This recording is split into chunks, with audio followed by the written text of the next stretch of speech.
ఇప్పుడు తెలంగాణ ఆంధ్రప్రదేశ్ రాష్ట్రంలో ప్యాకేజ్ స్టార్లైన శర్మిల పవన్ కళ్యాణ్ లాగే చిన్నోడు అక్కడ కొత్తోడు వచ్చాడు. వాడి పేరు తీర్మాన్ మల్లన్న. వాడి మీద అనేక రౌడీ షీటర్ కేసులు ఉన్నాయి. నేను బీసీని అని ఆర్ కృష్ణయ్యతో బీసీలందరినీ 80 కోట్లు ఖర్చు పెట్టి నిన్న మీటింగ్ పెట్టి మన బడుగు బలహీన వర్గాల్ని మోసం చేస్తున్నాడు. ఆర్ కృష్ణయ్య ఏమన్నా మేము బిచ్చగాలవా అన్నాడు.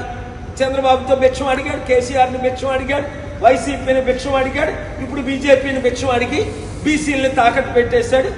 వాడి శిష్యుడే తీర్మాన్ మల్లన్న. దానికి రుజువే నిన్న తెలంగాణలో మీటింగ్. బీసీలారా మనం అమ్ముడు పోవాలా? 60% ఉన్నోళ్ళవి. నేనున్నాను కదా, ఎవ్వరికి అమ్ముడుపోని చిరంజీవిలాగా అమ్ముడుపోలేదు కాంగ్రెస్కి, పవన్ కళ్యాణ్ లాగా తెలుగుదేశం బీజేపీకి అమ్ముడుపోలేదు. ఎంత పెద్ద పదవులు ఇస్తానన్నా సరెండర్ అవ్వలేదు.